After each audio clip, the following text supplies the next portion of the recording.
मैं कभी हारता नहीं, या तो जीतता हूं या सीखता हूं। Hello and welcome student. Today we will study class 10 English chapter 2 of first flight named as Nelson Mandela. Long walk to freedom by Nelson Rolihlahla Mandela. Dear student, South Africa के गांधी कहलाने वाली शख्सियत और साथ ही साथ नोबेल शांति पुरस्कार से नवाजी जाने वाली शख्सियत और साथ ही साथ 250 अन्य पुरस्कारों से नवाजे गए first black president of South Africa Nelson Mandela की यह एक ऑटोबायोग्राफी है जिसमें उनके संघर्ष, उनके बचपन के दिनों की यादें और साथ ही साथ देशवासियों के लिए उनके प्रेरणादायक स्पीच इस चैप्टर में इंक्लूड किए गए हैं। आई थिंक आज का वीडियो आपको अच्छा लगेगा, तो आइए देखते हैं व्हाट इज ओवरव्यू और what is the summary of this lesson through different points. Okay, देखिए student, this chapter is an extract from the autobiography of Nelson Mandela. Nelson Mandela की ऑटोबायोग्राफी का ये क्या है? एक्सट्रैक्ट है। क्या है? एक्सट्रैक्ट है। ओके, और नेल्सन मंडेला कौन? The first black president. क्या? The first black president, okay, of South Africa. It starts means ये चैप्टर की शुरुआत कहां से होती है? With ceremonial installation. Ceremonial installation जैसे आप कोई एप्स को इंस्टॉल करते हैं तो उसके हिसाब से जो है डिफरेंट फंक्शन को आप सीखते हैं। डिफरेंट फंक्शन जो रहते हैं उसके अकॉर्डिंग वर्क करना पड़ता है, या यूं बोलिए कि एक मतलब अनयूजफुल एप्स को आप क्या करते हैं? अनइंस्टॉल कर देते हैं, उसकी जगह एक यूजफुल एप्स को इंस्टॉल करते हैं। लाइकवाइज साउथ अफ्रीका में गोरे लोगों का जो शासन था वो लोगों के ऊपर बहुत ही अत्याचार कर रहा था, स्पेशली ब्लैक पीपल के ऊपर, है ना? तो उस शासन को जड़ से उखाड़ दिया गया और उसकी जगह न्यू रूलरशिप इंस्टॉल किया गया। मीन्स ब्लैक लोगों का शासन उस देश में लागू हुआ। तो उसके सबसे पहले प्रेसिडेंट कौन बने? नेल्सन मंडेला जी। जो व्हाइट पीपल थे वह ब्लैक पीपल के साथ पक्षपात किया करते थे। ठीक उस तरह से जैसे आपको मालूम है कि साउथ अफ्रीका में जब हमारे गांधी जी फर्स्ट टिकट वाली बोगी में जब यात्रा करने के अंदर घुसे तो अंग्रेजों ने उनको लात मार दिया। बोला तू काला है, तू गोरों के साथ यात्रा नहीं कर सकता। ठीक उसी तरह से साउथ अफ्रीका में ब्लैक पीपल के साथ जो व्हाइट पीपल थे वो क्या किया करते थे? भेदभाव किया करते थे, उनके साथ गुलामों के जैसा बर्ताव किया करते थे। तो लगभग 30 सालों तक बिना किसी प्रकार के बेनिफिट के नेल्सन मंडेला जी ने अनवरत संघर्ष किया। उसके बाद लोगों को उनका अधिकार मिला, अथॉरिटी मिला, प्रिविलेज मिला, राइट्स मिला और साउथ अफ्रीका में ब्लैक रूलरशिप स्थापित हुआ, जिससे वो लोग जिनके ऊपर अत्याचार हुआ था एक गुलाम की तरह एक दास्ता भरी जिंदगी जी रहे थे, वो अब क्या हो गए? उनको भी इक्वल राइट्स प्राप्त हो गया। व्हाइट पीपल के जैसा उनको भी इक्वल राइट्स प्राप्त हो गया। वह हर जगह जा सकते थे, अपनी संपत्ति रख सकते थे, परिवार के साथ घूम सकते थे, मंदिरों में जा सकते थे, कोई उनको किक नहीं करेगा, कोई उनके साथ बुरा बर्ताव नहीं करेगा। उनको भी समाज में वही अधिकार दिए गए थे जो व्हाइट पीपल के।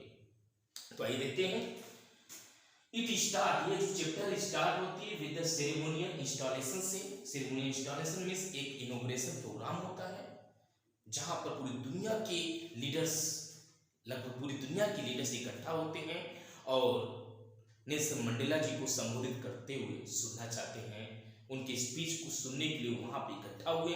कहां पे इकट्ठा हुए अभी उसकी चर्चा की जाएगी। Okay, it start with the ceremonial installation of the first democratic government of South Africa. Means south Africa की जो फर्स्ट गवर्नमेंट डेमोक्रेटिक पार्टी थी उसकी स्थापना हुई। मींस वहीं से न्यू इंस्टॉलेशन चालू हुआ, है ना?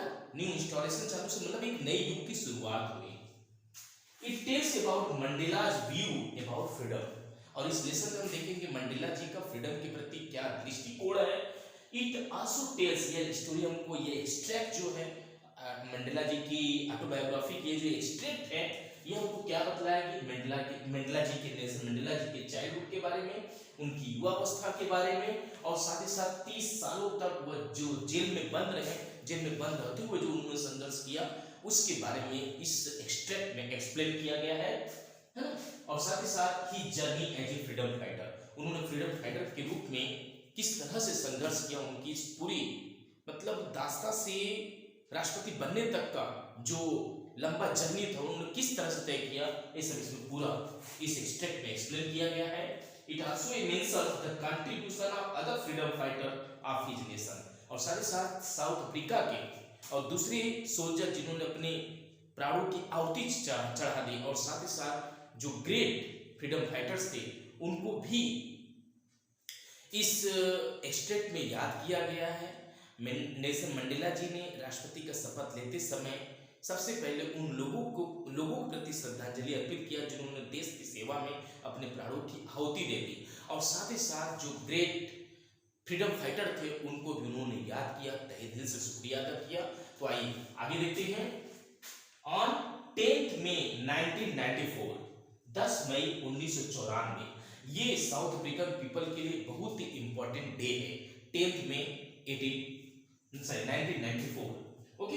ये क्या है, first democratic non racial government of South Africa was installed. इस डेट में क्या हुआ था, पहली डेमोक्रेटिक और non racial government of South Africa का इंस्टॉलेशन हुआ था, उसकी स्थापना हुई थी, और साथ ही साथ the installation ceremony took place, और जो इनॉग्रेशन हुआ, इनॉग्रेशन मतलब इंस्टॉलेशन मतलब एक नए युग की शुरुआत होने जा रही थी, है ना, ब्लैक रूलरशिप की स्थापना होने जा रही थी, न्यू इंस्टॉलेशन होने जा रहा था। तो जो इंस्टॉलेशन सेरेमनी थी या इनॉग्रेशन था, इंस्टॉलेशन जो सेरेमनी थी या जो इनॉग्रेशन था, took place in it sand stone, एक सैंड स्टोन में, एक सैंड स्टोन माने सैंड स्टोन एम्फी थिएटर में हैपेंड हुई। मतलब है उस इनॉग्रेशन का पूरा आयोजन कहाँ पर किया गया था, एक सैंड स्टोन एम्फी थिएटर में किया गया था, और इस सैंड स्टोन एम्फी थिएटर को बनाया गया था किसके द्वारा, by union building in Pretoria. मतलब राष्ट्रपति बनने के बाद देश को और साथ ही साथ पूरी दुनिया के लोग जो वहाँ एकत्र हुए थे उनको धन्यवाद देने के लिए, अपने देशवासियों के प्रति सम्मान व्यक्त करने के लिए, उनको प्रथम संबोधन देने के लिए एक बहुत ही बड़ा कार्यक्रम का आयोजन किया गया था।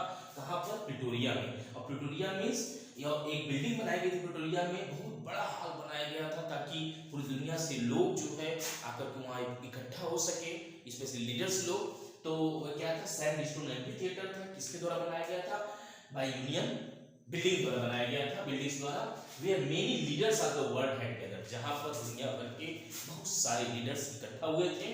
और साथ ही साथ ये first point I think dear student आपको समझ में आ गया होगा।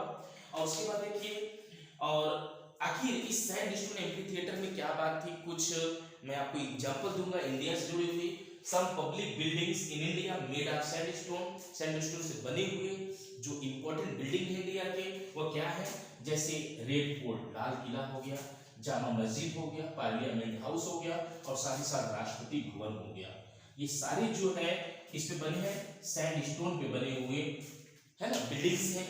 और उसी तरह से सैंड स्टोन एम्फी थिएटर में नेल्सन मंडेला जी का प्रथम उद्बोधन किया गया, जहां पर उन्होंने देशवासियों को, पूरी दुनिया के लीडर्स को क्या किया, संबोधन किया।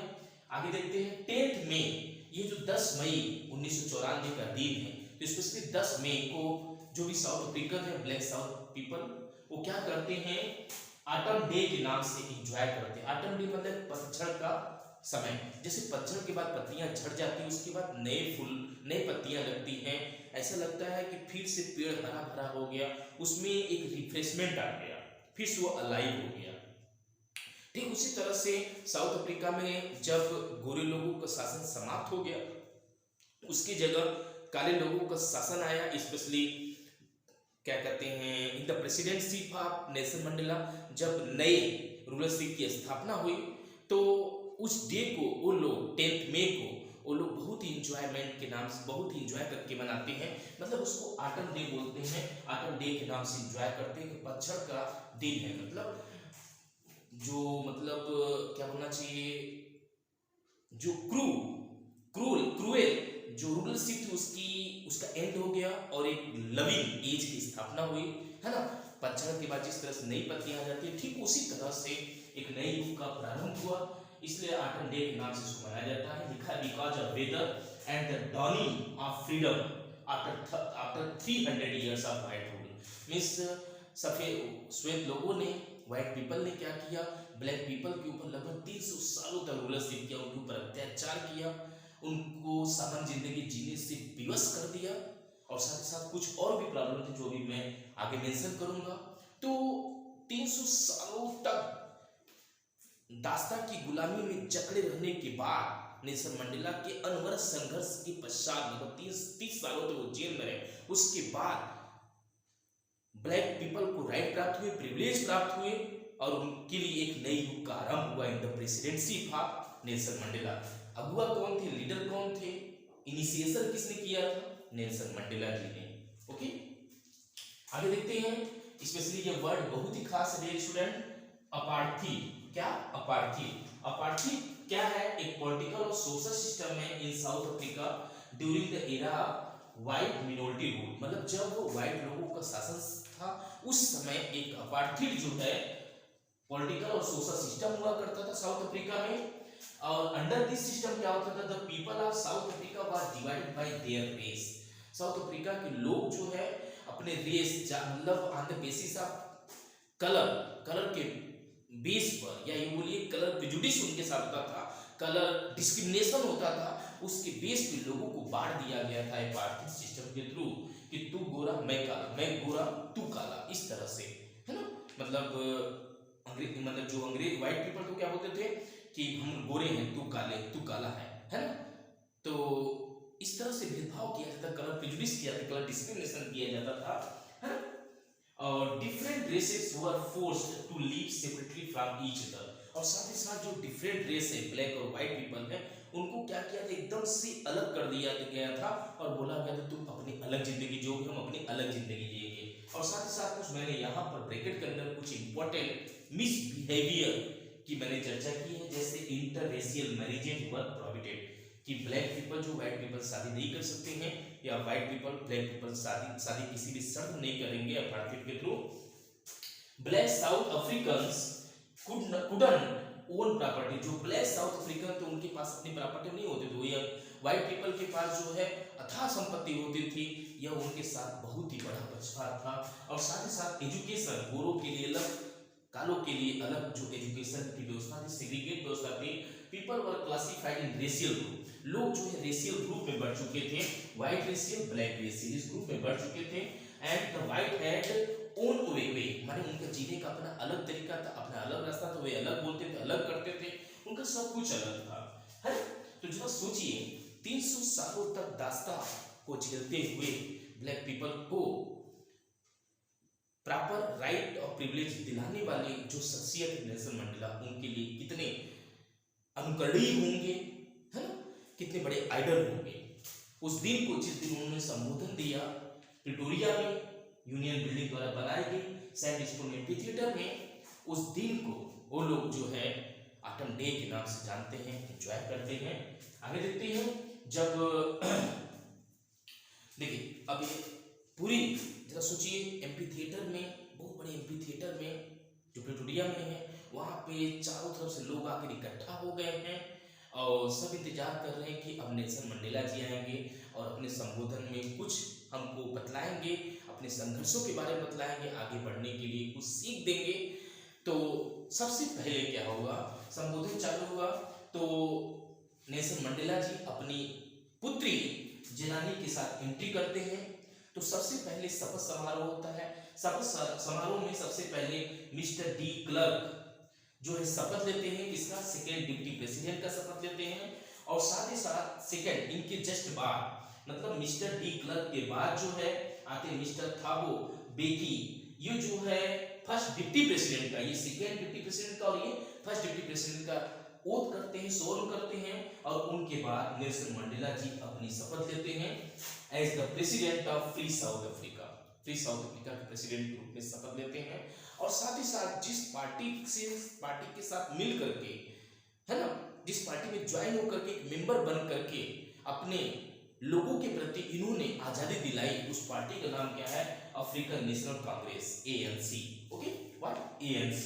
तो इस तरह से आपने कई पॉइंट को देख लिया। मैं उसको टिक कर दे रहा हूँ, जो भी पॉइंट होते जा रहे हैं मैं टिक करते जा रहा हूँ, क्योंकि एक्सप्रेशन में जो पॉइंट टिक लग रहा है उसको मैं सबसे पहले बतला दे रहा हूँ। और जब नेल्सन मंडेला जी ने शपथ लिया, उसके बाद उनकी स्पीच को देखिए। स्पीच से पहले स्पीच देखिए क्या लिखा गया है।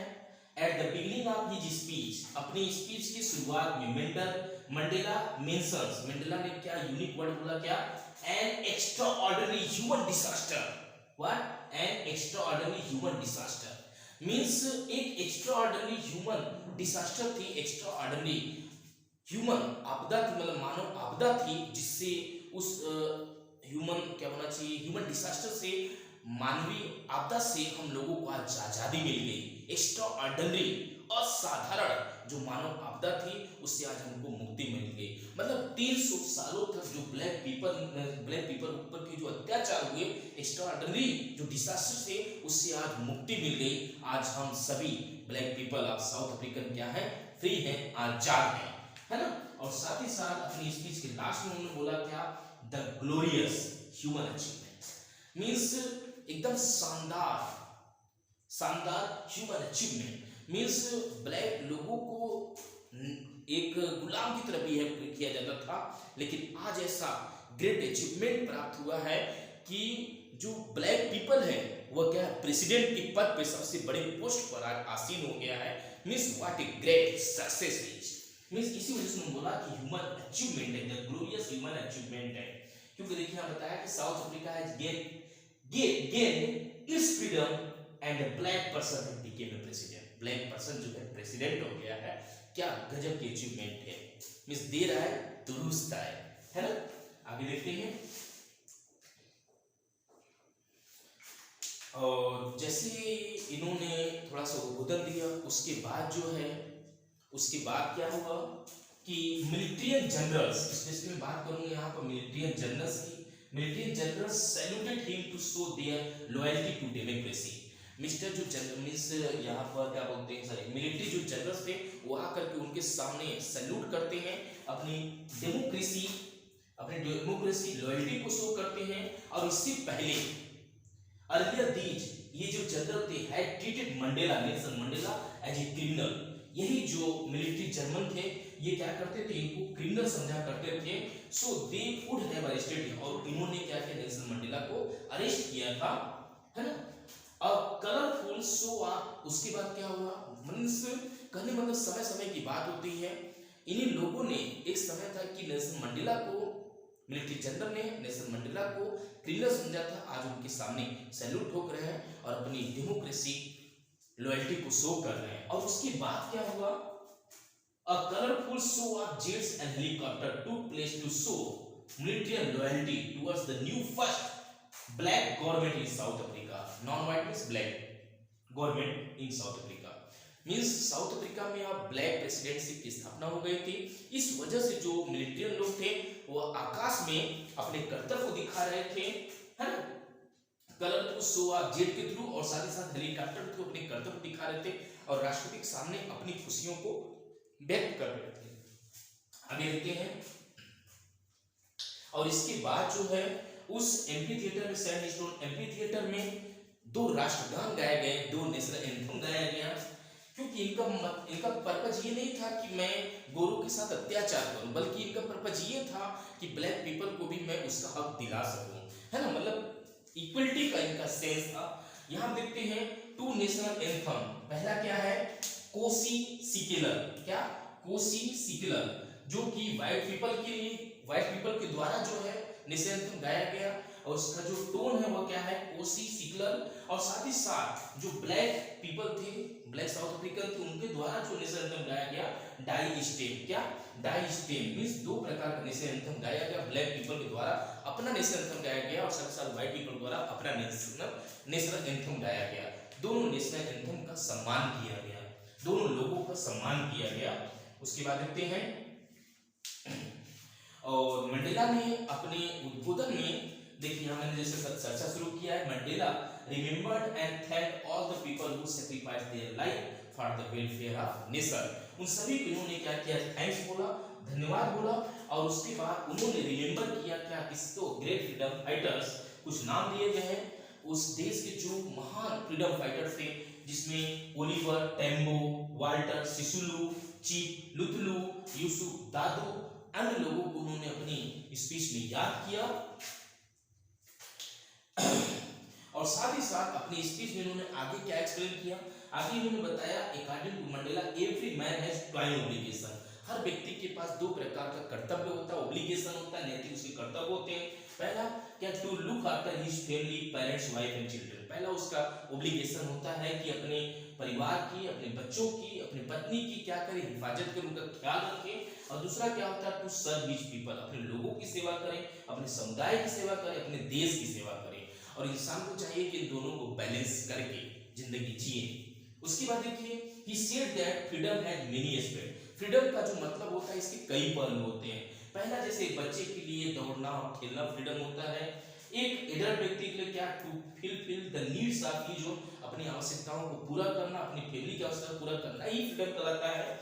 और रियल जो फ्रीडम होता है उसका मतलब क्या होता है, इक्वल राइट्स फॉर एवरीवन, कि हर व्यक्ति के लिए इक्वल राइट्स दिए जाए। He desired people to live with dignity and respect, Nelson Mandela हमेशा ये चाहते थे कि जो लोग हैं वो अपनी जिंदगी, अपनी गरिमा, अपनी जिंदगी को गरिमा और सम्मान के साथ जी सके। Okay okay. और साथ ही साथ देखिए, according to Mandela every man has twin obligation, इसको मैंने आपको बतला दिया है। ओके, तो यहाँ पर जितने पॉइंट हो चुके हैं, इन द लास्ट में इस पॉइंट को एक्सप्लेन करने जा रहा हूँ। Mandela set out certain ideas for the future of South Africa, और लास्ट में नेल्सन मंडेला जी ने साउथ अफ्रीका के लिए, चूंकि एक नए युग का प्रारंभ हो रहा था, तो अब अफ्रीका की स्थिति किस तरह से होगी, अफ्रीकन पीपल की स्थिति किस तरह से होगी, उसके बारे में इन्होंने अनाउंसमेंट क्या किया। Mandela set out certain ideas for the future of South Africa, south Africa के फ्यूचर के लिए कुछ आइडियाज को क्या किया उन्होंने, सेट आउट किया कि all people will be free from, जितने भी लोग हैं साउथ अफ्रीका को सारे क्या होंगे, फ्री फ्रॉम होंगे, पॉवर्टी, गरीबी नहीं होगी, किसी प्रकार का लॉस नहीं होगा, डिप्रीवेशन नहीं होगा, सफरिंग नहीं होगा, किसी प्रकार का या सभी प्रकार के भेदभाव को मिटा दिया जाएगा, डिस्क्रिमिनेशन ऑफ ऑल काइंड्स, हर प्रकार के भेदभाव को मिटा दिया जाएगा। They will never be made slaves again, अब फिर इसके बाद कभी भी उनको गुलाम नहीं बनाया जाएगा। All of them will enjoy equal rights and privilege, हर व्यक्ति जो अपने अधिकारों का पूरा यूज करेगा, विशेष अधिकारों को प्राप्त करेगा। इस तरह से आज के बाद नए युग का शुरुआत होगा, है ना, और कभी किसी को गुलाम नहीं बनाया जाएगा, किसी के साथ पक्षपात नहीं किया जाएगा, सबको समान अधिकार दिए जाएंगे, सबको जीने का अधिकार होगा, बच्चों को खेलने का अधिकार होगा, कूदने का अधिकार होगा, बेटर जो है अपनी आवश्यकताओं को पूरा कर पाएगा, परिवार की आवश्यकताओं को पूरा कर पाएगा, एक इक्वल राइट्स के साथ एक गुड सिटीजनशिप लाइफ को जी पाएगा।